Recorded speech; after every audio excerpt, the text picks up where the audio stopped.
Paul, final game of the season. Do you kind of wish there was more at this point?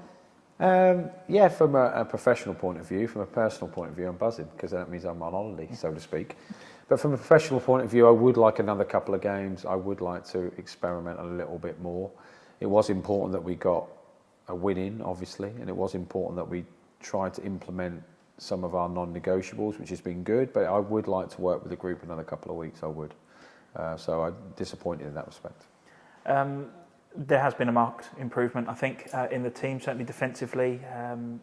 You must be pleased with what you've seen from so far. Yeah, really pleased. And this, like the defence, the clean sheets has been good, obviously. But it comes from a whole work ethic from the front through the team. It isn't just like, oh, Craig's been amazing. And I don't think Craig's had a lot to do in save-wise. He's come for crosses and competed well. I don't think he's made like 6 world-class saves, although I think he's done brilliant, by the way. But I think it's the whole, like the effort from the front, from the back, and in fairness, the energy in the middle of the park. So it's like a collective effort to keep clean sheets, and like I'm really proud of that, and I'm proud of the fact that I thought we were the better team, but if you speak to Dave Artell, he was a better team. I mean, Kel Surprise, managers see it differently, but I just thought, I didn't think we had like 15 attempts, I don't know, 6 or 7 on target. We had a bit more purpose and a bit more attempts at goal, but we probably didn't have enough guile at the top of the pitch that I would like. That's the truth. So there's a lot of things I was really pleased with, a lot of great things about the performance, but you always want to strive to get better, and if you're going to win, you know, a considerable amount of games, we have to. You've mentioned it a few times, significant changes coming over the summer. I mean, you mentioned as well to Tom last week that you're going to go on holiday, but it's going to be a busy summer for you. Yeah, I mean, all managers have to, and players have to go on holiday. No one wants to work 12 months of the year, but that doesn't mean that I don't have time away when, unfortunately, we all have mobile phones. So I will try and do a lot in the next couple of weeks. I will try and get players that are available to me down here in the next couple of weeks, and then, like, as much as I can, I'd take my kids away and probably go away with my wife. But it is a really crazy time off season, and it's sad because if this is a documentary and you followed my life around for a few weeks and loads of other members of staff, you see how much does go on. But from a public point of view, what the fans see, they only see when the signing comes through the door. They don't see me like going for a romantic walk with them down the canal, or going to the cinema to watch a movie with them and getting them popcorn. They don't see any of the romance. They just see the end. And during the romance, like it is at school, you still get chucked by the odd partner or two. So there's loads goes into it, loads of hard work, loads of analytical work, loads of background checking. And but it's worth it, because if you get the right players in to suit the way you want to play, the results can be really exciting, and that is what excites me to get out of bed, to try and get this team in a place that we can dominate teams. How many people do you think could potentially leave, or is it just a case of you're going to have to wait and see, and I guess depends who you can bring in?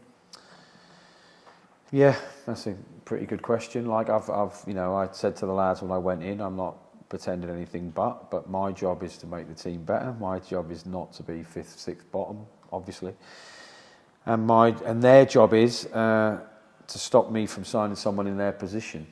That's the honest truth. And my job is to try and bring players better than them in every position. That is the dream package, that I bring in 22 players better than what we've got. That is the truth. That obviously won't happen.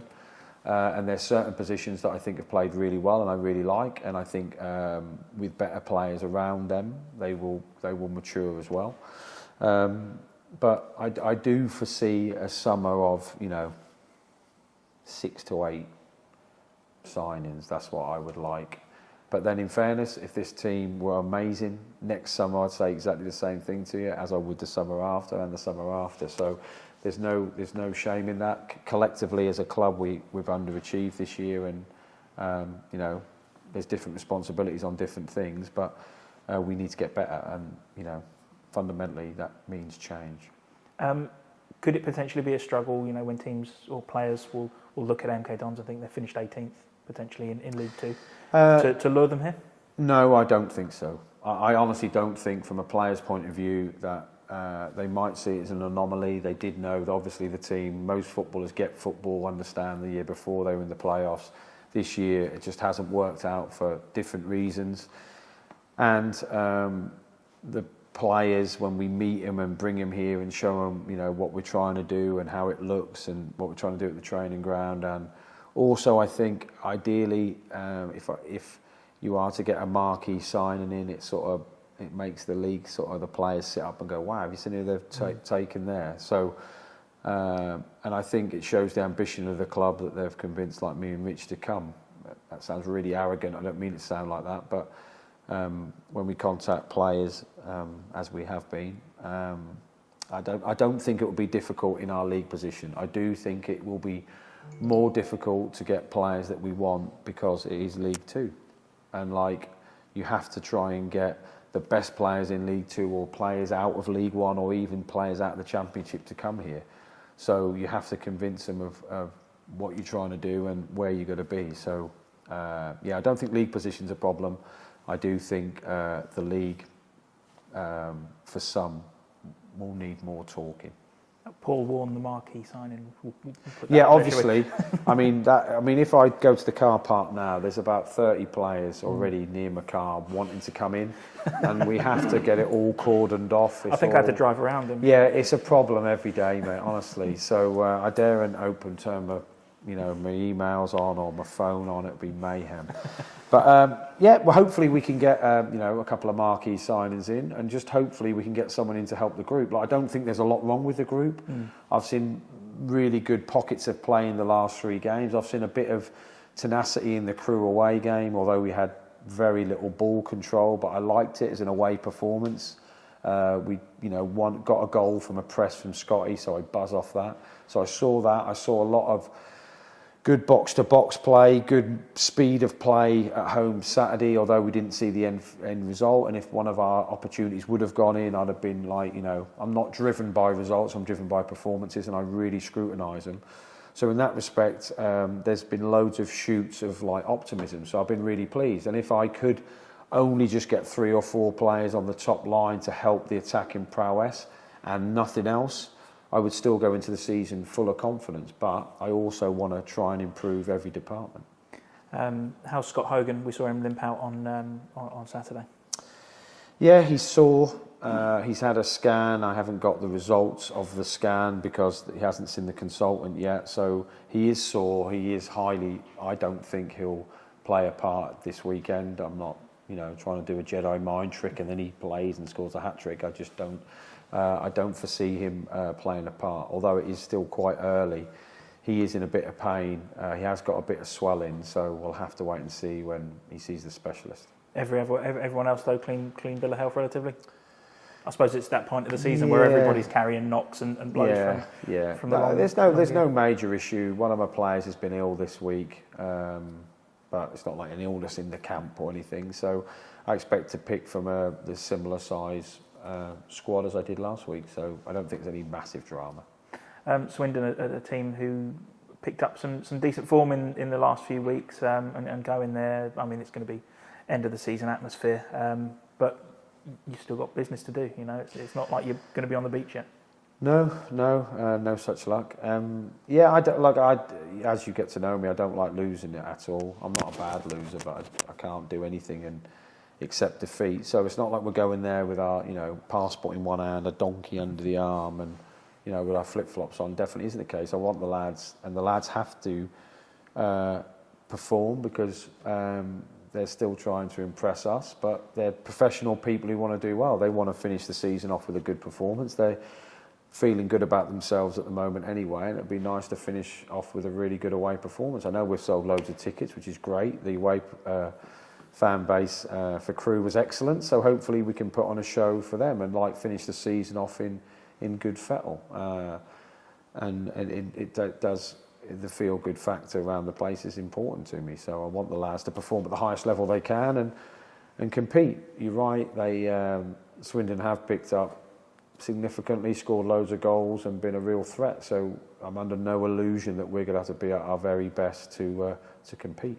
And finally from me, it's been a roller coaster ride for MK Dons. I suppose it's kind of been a roller coaster for you over the last 12 months. How do you sum up this season from a personal perspective? Personal perspective, I've had a great crack. I've really enjoyed. I really enjoyed, obviously, this time last year at my previous club. I really enjoyed the summer trying to recruit the best players that we could, which we did. I really enjoyed some unbelievable performances in that. I didn't enjoy getting sacked as much as I possibly thought. But I also understand it. I understand that football management, you change, and I get that. I have full respect for the football club I left, so that's fine. And then I thought that I was going to have a bit more time off. That's the honest truth. But the chairman here is a very convincing human being, so he Jedi mind tricked me, Obi-Wan Kenobi. But I came here not under duress. It wasn't like I don't know if it sounds right, but I was desperate to get back in, and the first opportunity I was given, I just thought that this was a perfect club for me and Rich, and trying to build something for the long term, which I tried to do at Rotherham, I tried to do at Derby, and we were successful at both clubs. So I'm really excited about trying to do it here. So I do feel like it's a really good group of staff. I do feel like I'm going to change things, and I do feel like there's some really good things about the players and the playing staff, so to speak. And I do think if we can sign the players with the backing of the owner, we could have a really exciting season. So as a year of my life goes, it was a cracker. I had a great time. My personal life was great, which helps. My dog's put a little bit of weight on, which needs addressing. I've got one of them. Got a pre-season campaign for it? Yeah, well, you can have different Labradors. You can have the slight ones, the really healthy looking ones, and then you have the, like, what are they called? Them, like, what are them pigs you get? Them little ones that everyone thinks they've got like little pigs, and they just go. What they call them, designer pigs. Anyway, oh yeah. That my dog's a bit like that. Like a micro pig. Yeah, micro pig. Thank you. My mate Shawnee Barker had micro pigs, and they've taken over the village where he lives. They're like massive. So my Labrador's put a bit of timber on. That's my only disappointment for this season, really. Do you reckon that was when you were, because you were at home more often? Well, I was at home more often, and I can tell you this, you can cut all this out, it's fine, but I put him on a fitness campaign. He was running with me every day, and he's thrown an injury in. Oh, yeah. He's thrown in a dodgy paw, which my missus has addressed straight away by saying, you've over-exercised him, and I think he's faking it. Because I went home the other day, and he was limping on the other paw, which I think is unacceptable. So it was his front right, now it's his front left. So he's now gone, he doesn't want his pre-season, he doesn't want his appearance money, he doesn't want his win bonus, he's just happy on his basic, which is disappointing. You should never have a dog like that, you should never have a player like that. So that's a lesson in life. So I need to address my dog's health issues, and hopefully when I do my first press and when I come back, first question is, how's your summer? Dog? How's your dog? And I'll say, there's a picture of him, still a bit weighty, but better. So so I look forward to getting him fit off season, if I can get it past my wife. Had any players have their missus ring you up and say, you're running him too hard, he's carrying an injury now? Not yet. I mean, hopefully that's to come. Hopefully that's to come, that a wife or mum or dad phones me and says, you've been mean to my son. That would be great. That would be a highlight of my career, truth be told. But we haven't had it yet, no. So I look forward to that. My phone is always on. Nice one, cheers, Paul. No worries, mate. Paul, I don't really talk tactics. I'd like to know about you. I said to you last week, you looked a bit more relaxed than when I first met you the week before. Understandably, we've gone on now another week. You haven't lost yet. Clean sheets. It's just getting better, isn't it? Have you enjoyed these last 2.5 weeks? Good question. Enjoy. I sort of have, weirdly. The first week is chaotic. As you well know, you see everything that goes on. Everything's in my head, making decisions all the time, and you get just exhausted. So you go from an average managerial day of like 10 questions a day, and I'm pretty indecisive, is tough. 30 questions a day for my little pea brain is ridiculous. So I think after the first week, I have enjoyed it. I've got used to it. I've even got used to the drive, which is quite good. My podcast listening has gone through the roof, which is positive. And I've just got a better feel of the club. I still haven't gone to the training ground or anything like that, which is disappointing. I still haven't seen anything but here, Bletchley Park and the training ground. So me and Rich run to Bletchley Park and back, which is a good 6K. I've been to the train station, very impressive, and that's it. So I need to see a bit more of Milton Keynes, which I will with my wife in the summer, which would be nice. And I have relaxed into it. I have got to know the players a bit more, and hopefully they've got to trust me a bit more. I have said on day one that I think I'm a relationship manager, but trust doesn't just happen, it takes time. So I'm hopeful that I'm making relationships with the players that they believe in. So yeah, so I have enjoyed that. I do enjoy the humanistic approach, and that needs time with players. So I've thoroughly enjoyed getting to know them a bit more, and I will try to, especially with an overnighter this week, I'll bore some of them to death at on the bus and in the hotel. Brilliant. And this place, as you know, is an impressive place, but it can be a bit quiet on a wet Tuesday night when there's not a huge amount of people here. On Saturday we had over 10,000, best part 10,500. You'd have got a little bit of a feel for the atmosphere that can be here. Was that a good sort of welcome, and B, is that something you'd like? You're obviously looking to try and to drum up, yeah. Up all the time, yeah. I mean, I thought the atmosphere in the first game was good. I quite enjoyed it. I didn't feel like it was, I thought it was something there to help the players. I appreciate that. What I definitely know is, and this is the same at every single football club in the world, the away following matters. So when there's an away following that the home following have someone to sing against and with, the atmosphere is tenfold. So I think you could have 15, 20,000 MK Dons fans here in League One flying. If the away fans are only 50, I think the atmosphere will be flat. Whereas I think if the away following is big, it gives a contest in volume. So I do think that Grimsby's following added, especially because it was Louis' final day as well, but it did have a feel of like, not party, that's not right, but it did have a loud atmosphere, and I enjoyed it. So, and it does help the players, 100%, but the players also have a responsibility to entertain, so it works both ways. But I'm hopeful that if we were to make signings and people were excited and people did come to watch the game, which I'd like to think, and we did start the season well, then crowd noise and crowd numbers would grow, and then all of a sudden, if you're having a top-of-table clash and the opposition bring more following, it just adds to the excitement and the drama and the theatre of live football. So that's our intention, everyone who works at the football club, to build it into that again.